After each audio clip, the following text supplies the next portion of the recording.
We're joined by a former St. Jude patient who's participating in the Metamora to Peoria St. Jude run for the first time this year. Ian Wallace. Welcome, Ian. Thank you so much for being here. Hi, thank you for having me. Of course. Now, tell us about your time as a St. Jude patient and the type of cancer you had. I had ALL leukemia, and it was in my blood, and just my time at St. Jude was really, it was as good as it can be. I was 12 when I was diagnosed, and it was 2 weeks before I turned 13. I was in 7th grade, and I had been sick for a little bit with like the stomach flu, and I wasn't getting over it, and so it kept going. My mom took me to the doctor, and he gave me some medication, and still wasn't getting better, and so they took me back, and then they did blood work, and then my parents like came into my room and told me that I was gonna have to go to the hospital the next day to go get some more testing, and you know, they told me that they think it might be leukemia, and so it was just kind of, I don't know, it wasn't scary at first. It was just, you know, I was just in shock, and the community there was amazing. Everybody was, all the nurses, the doctors, the technicians, and everybody was just, I mean, so helpful, and they'd make you laugh. I mean, their community, they're there to, there's friends. Yeah, St. Jude is a family. And speaking of community and support, what was it like? What type of support did you receive from your own local community?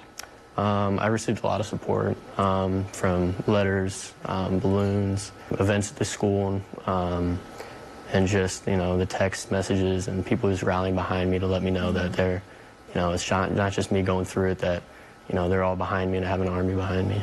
And how has that support continued even after your time with St. Jude?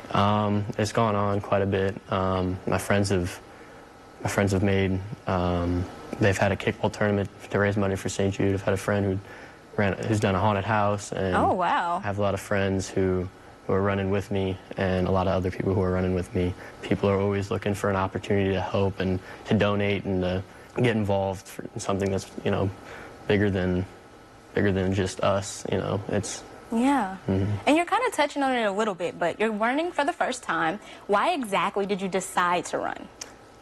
It was something that, you know, I always kind of wanted to do, but I never thought I could. One of the big reasons why I'm running is just for everybody who wasn't as fortunate as me, all the people who weren't able to see the other side of life, and just to all the kids who aren't here, who don't get to tell their story. Yeah. And, you know, I run for them, so that way, you know, that there's somebody out there that is, you know, telling their story, trying to raise money, and so that way one day everybody will hopefully be able to tell their story. And I'm glad that you're taking that on and you've decided to run. And with this being your first time, what are you most excited about? You know, I'm really excited to cross that finish line. Yeah, to be over. But I'm just really excited to be a part of it, to be on the other side of, you know, the fundraising instead of, you know, the hospital. And yeah. I'm just really excited to, you know, the runners have a great community, and they're just always looking to do something for St. Jude, and, you know, I'm really happy to be a part of that. Thank you so much, Ian, for taking the time to come out and speak with me.